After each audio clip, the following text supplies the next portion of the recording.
Well, hello, ladies and gentlemen, and how is everybody today?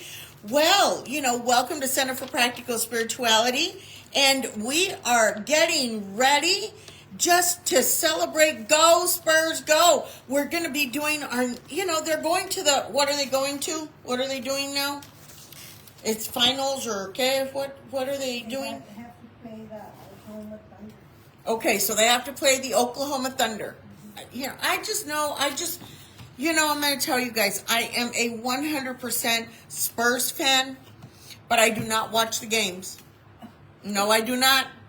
I just get, I get the short clips, and then I find out later, it's kind of like as people are responding and everything, I just go to, to something, YouTube or Facebook or something, and that's where I find out. It's like, okay, we won, So we're going against the Oklahoma Thunder. So we're praying. If they win, then they play the winners of the other division for the title.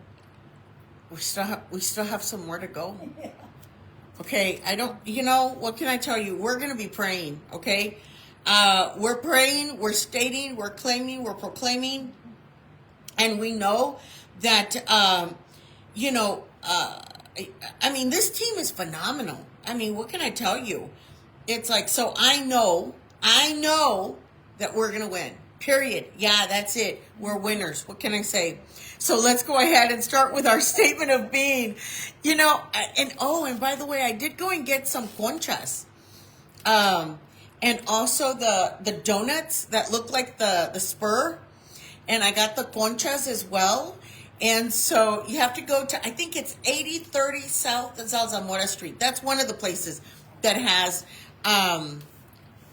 these conchas at that color and all this other stuff. So there's San Antonio is loud and proud. What can I tell you? Let's go ahead and get started. God is all, both visible and invisible. One presence, one mind, one power is all. This one that is all is perfect life, perfect love, and perfect substance. I am ever one with this perfect life, perfect love, and perfect substance. And so it is. Well, ladies and gentlemen, whenever we think of, it's kind of like I was listening. I'm going to start with this. Practice the art of allowing, right? Allowing, that which is yours by birthright and divine right to come to you easily and effortlessly. Allowing yourself to, be, if you're single, allow yourself to embrace that singlehood. If you're in a marriage, if you're in a committed relationship, allow yourself to enjoy in whatever precise moment or wonderful opportunity that you're in. Many times it's kind of like we want to force things to happen. And you really cannot force things to happen. Because if you force them, then what you end up really doing is you sometimes end up killing it. Killing the inspiration. Killing the process of coming to full bloom. Case in point. A rose bud. If you crack into it, trying to force it to open, the only thing you're doing is you're killing the process. Whenever a cocoon, you try to help it out along the way, you end up killing the butterfly. You don't allow it to come out. Whenever we're thinking of a plant, whenever you take the roots off of it, it's like you've cut off the ability for it to grow and for it to go deeper and deeper in the sense of for it to go into the depths, for the roots to really be able to just, cling into that water, and then it will actually, provide the wonderful substance that the rest of the tree or the rest of the plant and the rest of the leaves really needs. You don't want to stop the process of the cocoon, okay? You have to allow things to happen. If a baby has to, I hate to say it this way, but a baby has to marinate You know, you gotta let it marinate for 9 months in there. And you know, at the end of those 9 months, I mean, it's kind of like the woman is kind of like saying, get this child out of me now. I don't care. Because we hit that point. You know, it's like I've been told that they hit that point and you're just like, I don't care how this happens. You just make it happen.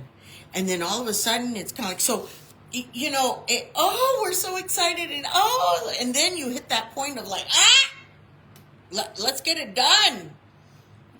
So when we allow the natural process to occur, all of a sudden what we're doing is we're allowing, you know, the true meaning of God in expression to happen.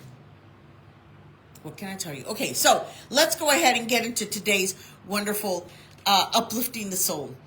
Move out of your comfort zone. You can only grow if you are willing to feel awkward and uncomfortable when you try something new. Brian Tracy. Since the only life you can have is the life of the Spirit within you, you need but permit its radiance to flow through your thought into self-expression. In simple terms, allow your creativity to come forth. Allow that, you know, it's kind of like, you know, lots of times, you know, we're around people and we try to dim ourselves because we don't want to make them feel bad. We don't want anybody to pay attention to, all of these pretextos, all of these, you know, excuses. And the only thing that we're really doing is that we're not allowing, you know, the expression of God to express itself out loud. Many times, you know, a friend of mine or an acquaintance of mine, she said just the other day, she goes, I am not going to minimize my skills anymore just to make somebody else comfortable. She goes, I'm going to do what I am trained to do fully. And I sat there and I thought to myself, bravo to her. I didn't say it out loud because, you know, it's like, because she continued talking, but I thought it, you know, and for me, one of the things that I had to do was I had to dim my light for quite a while so that others could start getting comfortable in their own roles, you know, because of the fact that, you know, I had to allow them to get into a really great friendship and relationship with certain people that were around me because their roles were, you know, I was, I could do their job and my job and everybody else's job without even blinking, okay? And so I had to kind of like allow them to grow into their role. And now that they've grown into the role, now I can actually be myself and kind of like go, hey, by the way, don't forget that we got to do this and this and this. And hey, by the way, and go and talk. And so in the art of allowing myself to pull back, and now I'm allowing myself to be in full bloom. You know, it's an ebb and flow. It's kind of like we need to remember, there's moments where we have to be reflective. And then there's moments where we have to be in action, okay? So, action, reflection, action. And even in metaphysical and divine science, you know, they tell you cause and effect. Here's the cause, here's the effect. And you are the one that has to understand whenever you're going to do and take something into full action, this is the cause, what's going to be the effect? The long range effect. Remember those things. Okay. Now, right here in our reflection, it says, the author of today's reflection says, I was on a walk with my neighbor and she led us down a street I had never been on before. A traffic sign on the corner said, no outlet. So I never ventured in that direction. It turns out at the end of the street, there's a path that connects to another neighborhood. And I realized I had been walking in the neighborhood for 2 years and had never explored that area. Isn't that similar to life? We may struggle on the same path over and over and over and over again, not realizing that the newness we're looking for or the answer to a question is just around the corner. In other words, flip the page. Sometimes it takes someone with a different perspective to show us the way. Sometimes it takes a brief moment of courage to try something new. Oftentimes, the author said, I find that if I am willing to let go of my preconceived ideas or my attachment to wanting things to look a certain way, I can step back and allow something greater to be revealed. I have to resist the need to control the outcome and let spirit take over. Ernest Holmes says, when a problem confronts you, take it into the silence of your consciousness. God does not have a problem. Therefore, the divine mind is the answer to every human problem. You know, the other day, I'm going to share this. I'm going to say this out loud. The other day, at 6:30 in the morning, if I'm not mistaken, I was called and told, Katrina, it's kind of like that. You need to do the other one. You need to do the other presentation. You did the wrong one. When I knew that I had stated and that we had confirmed that a certain presentation that I was supposed to be doing, that it was the right one that I had done. And so then I went ahead and I snapshot, my correspondence with that person. And then that person happened to say to me, they said, well, yes, I know what this said, but our verbal conversation, it said differently. And I was like going, dude, are you trying to gaslight me? Like, what are you? I said nothing. And I just said, you know what? So I took the snap, I'd taken that snapshot, and I went ahead and I stated, I sent a text stating exactly what we had agreed upon, and you confirmed. Not a problem. Infinite intelligence has my back, and I've got this. I will be sending the update in a while. I made it happen. It wasn't just me. It was infinite intelligence that went ahead and opened the doors, and I was able to produce what I needed to produce, and I sent it forward, and everything was fine. Many times, we're being taken out of our comfort zone just to see how intelligent you truly are, how you can improvise and adapt and overcome easily and effortlessly, and also how strong and how deep is your faith in knowing that the impossible is possible. That the impossible is possible. So, God does not have a problem. Therefore, the divine mind is the answer to every human problem. It is helpful to be open to receive, whether receiving ideas or feedback from others or listening to that still small voice of inner wisdom. There is a gift to receive when we allow something new to arrive. And our affirmation for the week, I am willing to listen and allow inner guidance. One of the statements that was given to me years ago, I'm talking about years. Let me see, 2001 is already 25 years ago. Okay, so years ago, thank you. So it was 2000, maybe 2002, maybe 2000, 2001, 2002. And the statement is, my silent partner reveals the quick and easy way to accomplish all of my tasks. Once again, my silent partner reveals to me the quick and easy way to accomplish all of my tasks. Another one that I loved, I mean, for years I used this particular affirmation. I have the strength and the energy of 1,000 men, women, and children. I have the strength and the energy of 1,000 men, women, and children. I have the strength and the energy of 1,000 men, women, and children. When you affirm what you truly desire, it comes about. And that's how I was able to do all the things that I was doing. Sleeping, I mean, I'm going to tell you, it's like I was working full time. When I was saying that particular affirmation, I was finishing up my master's degree.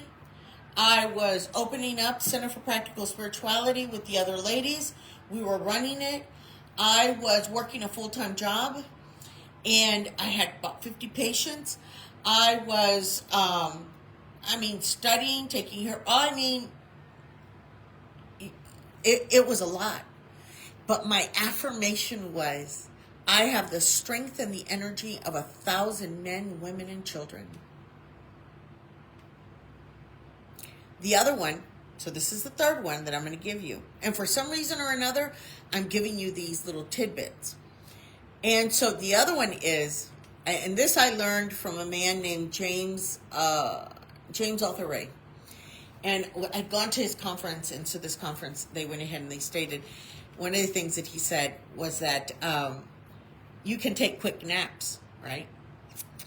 And so one of the naps that I would take is about for 5 minutes. I would take a 5, maybe 10-minute nap. Sometimes an 8-minute nap.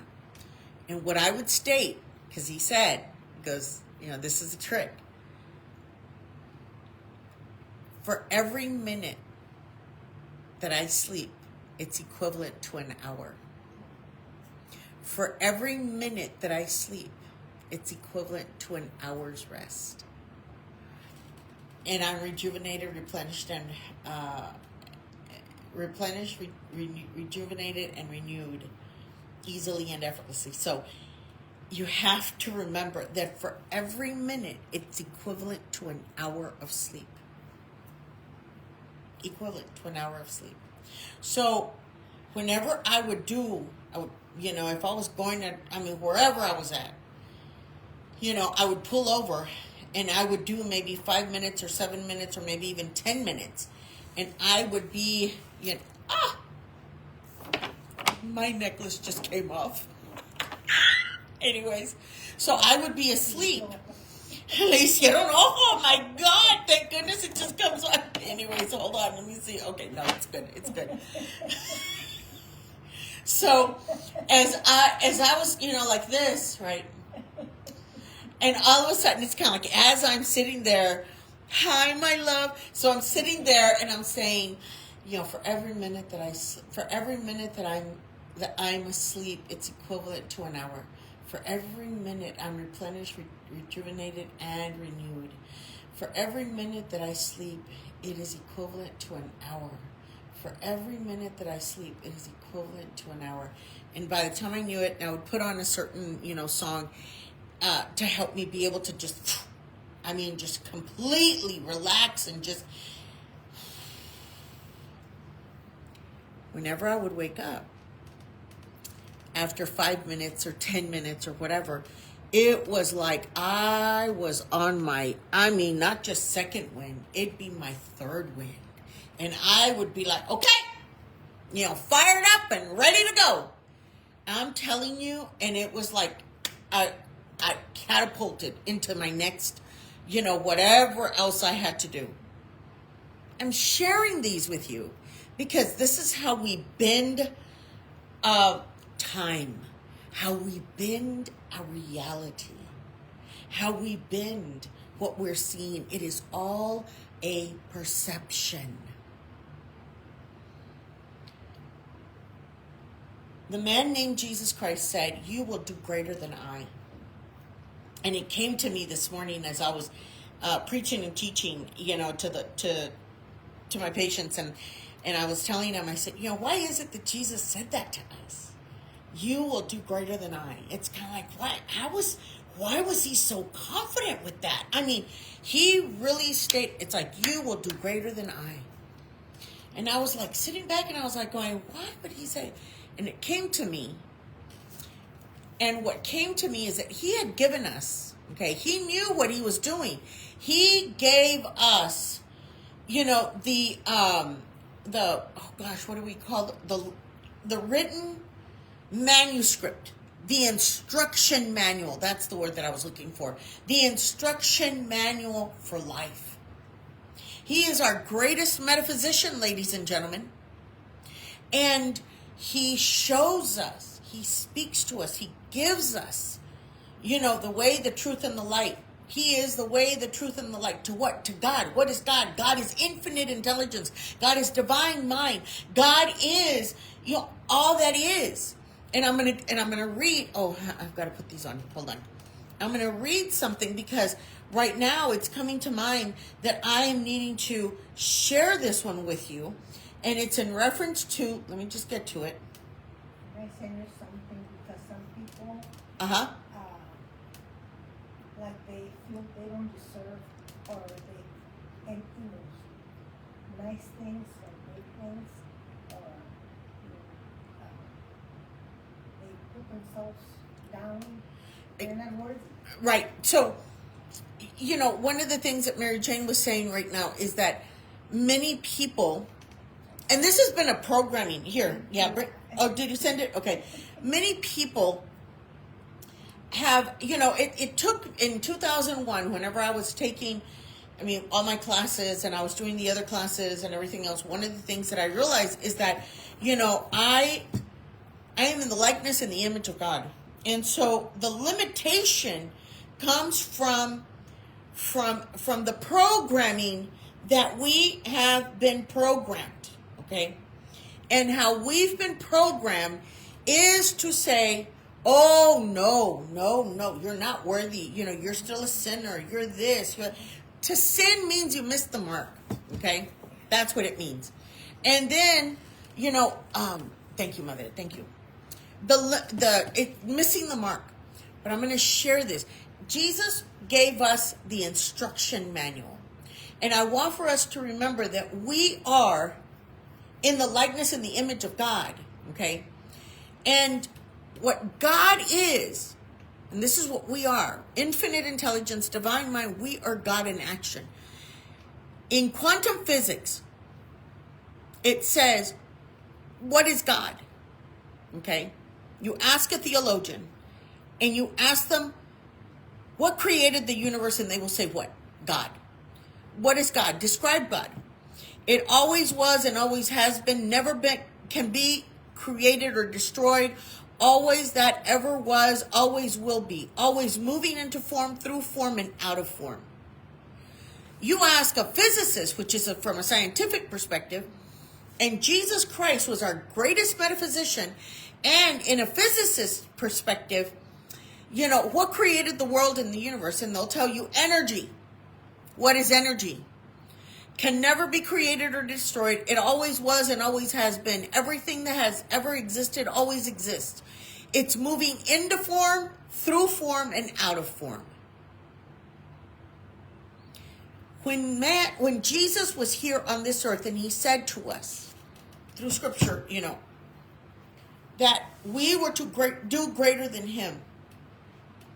The reason that we as human beings, we have been, you know, reprogrammed to think that we are not worthy is so that they could control us. And in truth principles, there are set truth principles, cause and effect. What you send out, you will receive.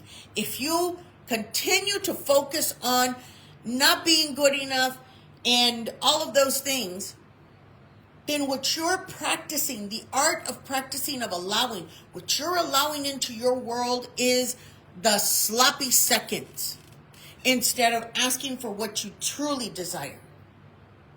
Now, limited beliefs. What if the walls you keep crashing into aren't walls at all, just ghost fences stitched together by someone else's fears? we have to take into consideration that many of our philosophies and many were based on fear. And what they did was they went ahead and put fear into our hearts that we were not good enough, that we were not smart enough, that we were not capable enough. And then they tried to continue to control us. And that's why knowledge is such a powerful tool. Because knowledge is power. When you know that fear is false evidence appearing real, all of a sudden you understand, I am willing to listen and allow my inner guidance to show me my next step. When you call in spirit and you say, love, spirit of joy, spirit of happiness, spirit of, my guidance, my spiritual guides, go before me and make things right. All of a sudden, you're breaking those barriers. And you're saying, go before me and make things right. In the limiting beliefs, maybe you didn't even notice when you signed the contract. Be small, stay safe, don't want too much. But here you are, bruised from pushing at the edges of an invisible prison that was never yours to begin with. See, if you have a narcissistic spouse, a narcissistic child, if you have a narcissistic, mother or father or aunts or uncles, if you have, whatever the case may be, a bipolar, so you try to, and I remember, that I love life and I love to laugh and but certain people would think that I'd be flirting. And I'd be like, are you kidding me? Like, no, not flirting. What I'm doing is I'm being myself. So you know what I had to do was I had to dim my light. Because of the fact that if I didn't dim my light, then I would continue to have what? Arguments or being accused or being told or whatever the case may be. You do not limit your vivaciousness. What if you stopped apologizing for wanting more? What if you put your hands on those old wires and felt them dissolve? Because the truth is, they only ever had power if you stayed on this side of them. In other words, you remember your friends from yesteryear?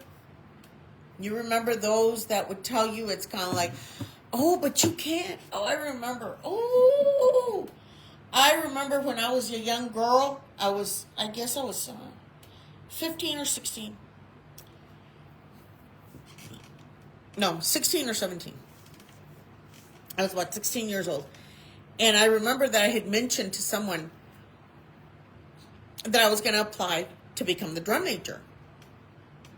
And that person said, oh, you'll never make it.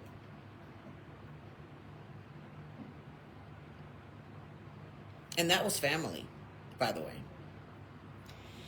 And I looked at them and I was just like, okay.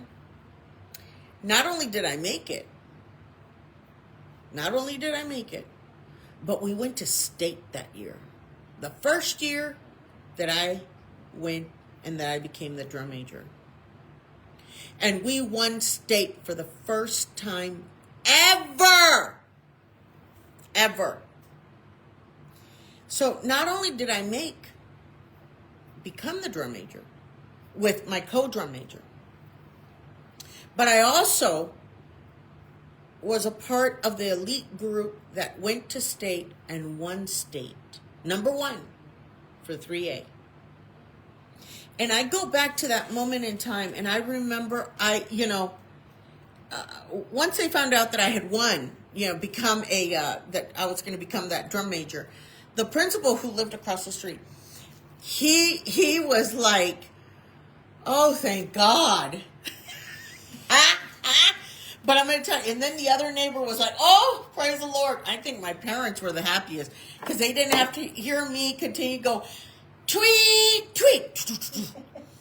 And I'd be like, 1, 2, 3, whatever. It's kind of like, all these different things. And if I would have dimmed my light at that time because this certain person told me I couldn't, I wouldn't have had the experience that I had. I wouldn't be a part of the mean green, mighty machine. That was the name of it. And it was a grand, wonderful, just phenomenal experience that I had. But I did not listen to that person that said, you can't. And instead what I did was I listened and I said, not only can I, I will. And one of the mottos that we say here at Center for Practical Spirituality is, I can, I will, it is done. And so as we continue to break those limiting beliefs of, I can't do this, or no, I'm not worthy, or I don't have that education, or oh my goodness, I can't do that because of X, Y, and Z. I can't because, I'm not, and that. No!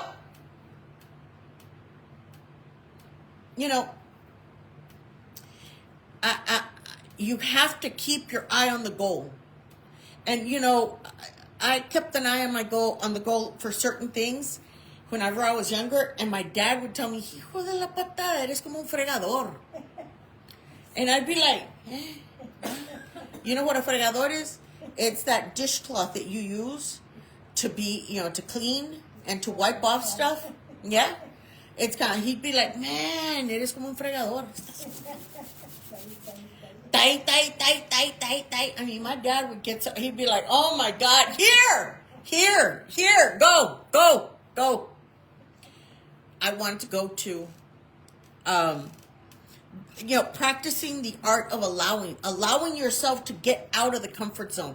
And so I'm going back to my teenage years, because whenever I was a teenager, I had one summer, I worked the fields with my dad. I went out there, did all this, everything. The next summer, I heard that there was summer school, but I had to drive to Divine, okay? I was still young. I didn't care, man. I didn't even have a license. Okay, don't tell everybody. I didn't care. I went to my dad and I said, Daddy, okay. I said, Daddy, I want to go to summer school. Okay. I want to go ahead and take, I can't remember, I think it was Algebra 1 or Algebra 2 or something like that. Let me go. And my dad was like, ¿Cómo? I said, so can I have $100, Daddy? It's only $100. I said, nah, and I'm going to take the car. It's in Divine. Divine? We live in Pearsall. I said, I know. I said, I'll be going every day. I said, please. He gave me my $100, and then I was going every single day. I did. I passed. And, but it was selfish of me, really, because my dad really needed me out in the field. And I was like, No. Now, I would still go out there, don't get me wrong, but not like every day. But it taught me that knowledge was and always will be priceless. But now that I'm older, right?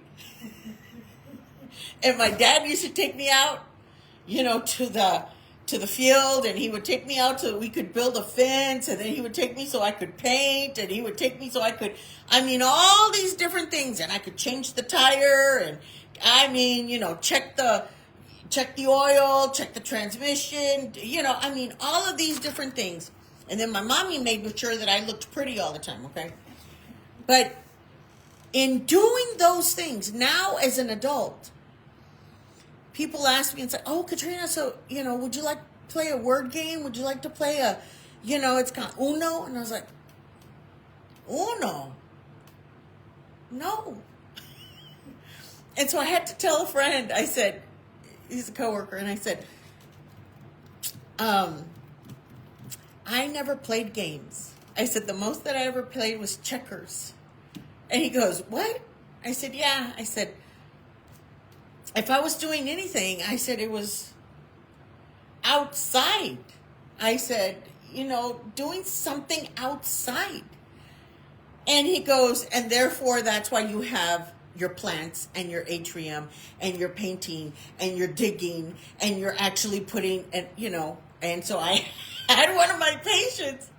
He was assigned to me. And I told him, I said, hey, I need your help. Thanks for coming. And I said, I need for you to dig a hole. And so he went out there, and I had to step away because I had to go and grab some more stuff so that we could continue doing what we were needing. And he was like, oh my God, like if he had just gone to hell and back. And he was telling everybody, she's a slave driver. She's a slave driver. So then whenever I get back, and I see, and I went and I checked on the hole. I said, where are you? I said, how are you doing? He goes, oh my goodness. So I had some slacks and a nice shirt, but it was brown because I knew that I was going to probably be doing some stuff in the atrium. And so what I did was I got on my knees and I started digging. And he just looked at me and he goes, but those are nice clothes. And I looked at, I said, we need to put this plant in here. I said, you dug the hole. I said, I can wash this. I said, come on. I said, you don't have to be down here, obviously. I said, just give me the water. Come on, I'm done. And I was digging, and I had planted it, made sure it was, the roots were unbound and all this other stuff. And I put it in there, and I covered it. And I said, okay. I said, put some water in here. Then I covered some more. I said, okay, put some more water. And then I got up, and he just looked at me like if I was an alien. And he goes, and I said, okay, now what were you saying? He goes, you're a slave driver. I said, oh, you would never survive. I said, my dad. I said, or my mom. I said, he just looked at me like, he was stunned. Okay, but here's the point. So now, when he misbehaves, guess who they threaten him with? Right here. They threaten him. They say, hey, you want to go and spend some time with the chaplain? No, I don't want to spend no time with the chaplain. She'll get me to dig a hole. I've never done that. It's like, well, you have now.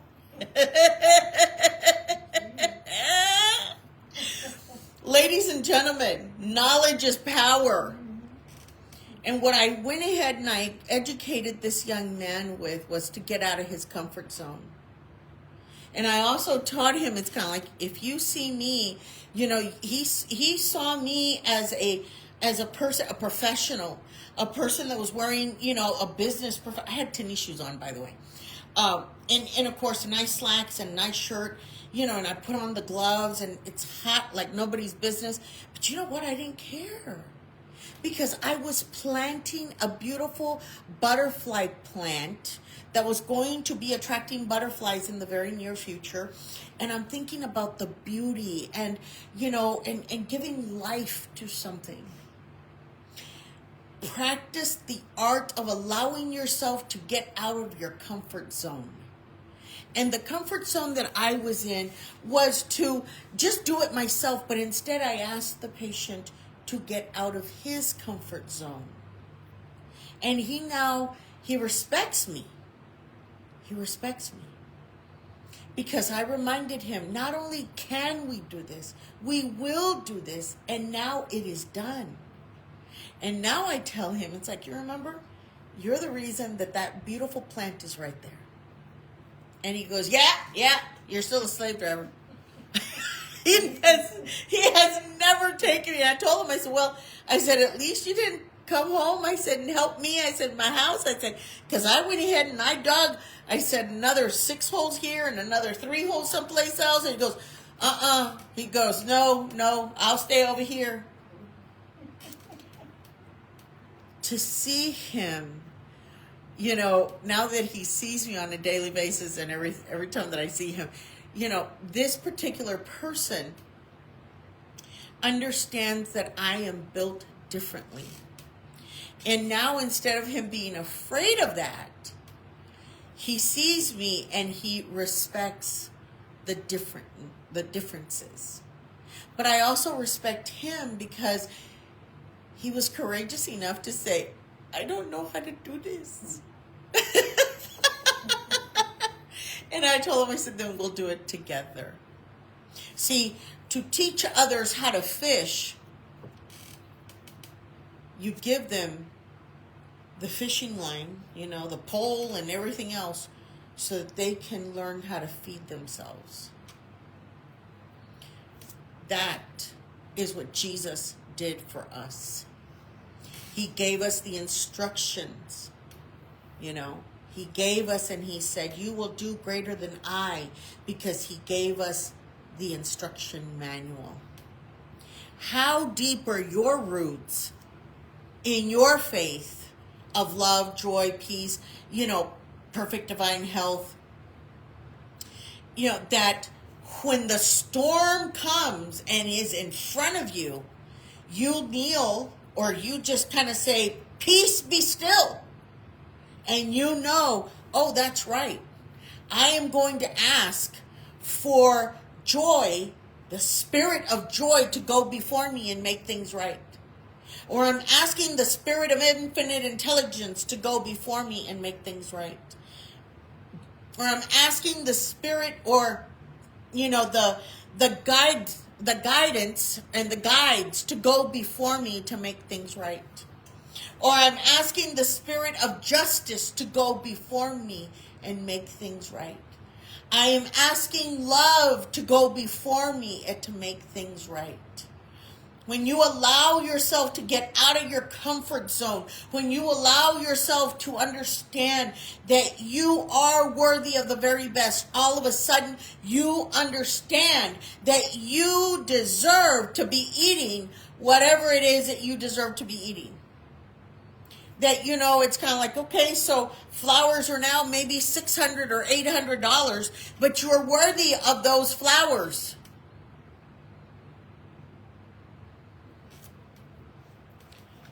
When we do a contract with God, that contract usually is, that we're asking for something. And we may be asking, for instance, we're asking for, the other day I had been asking for, to be able to just kind of like reconfigure and to have enough strength so that I could move all of my plants back outside and do things that I need to do. And so I kept on saying, thank you, God, thank you. Thank you, because I now have the strength and the energy of 1,000 men, women, and children. So I go forward and I'm able to accomplish all of my tasks easily and effortlessly. My silent partner reveals to me the quick and easy way to accomplish all of my tasks. You, ladies and gentlemen, you are the captain of your ship. And that's something that I told this other young man, the one that dug the hole, and he's like, ah! I told him, I said, you're the captain of your ship. Steer it well. Command it well. And that's what we're being asked to do. Our perceptions, we can change that perception. We can get out of our comfort zones. We can go further than the path that we have put ourselves into a fence. Many times, you are free. You are free. The door is open and you are free to go through it. But you keep seeing this particular lock that you think it's a deadbolt. And all along, it was open. The only thing you had to do was walk through that door and you had freedom. Once again, our affirmation for the week is, I am willing to listen and allow inner guidance to show me and reveal my next step. Ladies and gentlemen, I certainly do hope that you enjoyed today's wonderful Uplifting the Soul service. I shared a lot of little mini things that happened to me in my life and so on and so forth. And so I just want for all of you to remember that your life is precious and that you are such a gift to each and every one of us. And I want to say thank you, thank you, thank you, thank you for allowing us to be in your life and in your day and to go forward this week and to make things absolutely beautiful. So, with that in mind, let us go ahead and hold our tithes, our offerings, our prayer requests in our hands, and let us say together, divine love in me, as me, and through me, blesses and multiplies all that I have, all that I give, and all that I receive. And so it is. And so it is. Most definitely. You know, ladies and gentlemen, I really love being able to come and to talk with you guys and give you guys some, wonderful wisdom and share, our divine science principles, as well as, sharing and reminding you that Jesus Christ was one of our greatest metaphysicians, and that we have also other wonderful modalities to get to Mother, Father, God, to get to Source. Source is your endless source of supply. Source is knowledge, is truth, is, wisdom. And all of those things, you have it at your fingertips. Thank you for being here. And know that go Spurs go. It's kind of like we know only great things are coming. Only great things are happening. And thank you, universe, for the Spurs. I mean, we have to be really, really, every single one of them are just superb. I'm very impressed that one of them actually reads novels before, his whole entire tournament. He's reading. Ladies and gentlemen, knowledge is power. Read. And not just, I'm talking about read. Get a book. Get a book. Put your head into it and read, okay? The library is a phenomenal place to go to. Anyways, I'm ready for a miracle. I'm ready for a miracle. I'm ready for a miracle today. I've got my mind in tune for one. I'm ready to experience one. I'm ready for a miracle today. My mind is open, ready to receive it. My heart is opened all the way. I do accept a miracle. I do accept a miracle. I do accept a miracle today. I do receive a miracle. I do receive a miracle. I do receive a miracle today. Very good, very good. Yay! Love you guys. We will see each other next week. Bye-bye.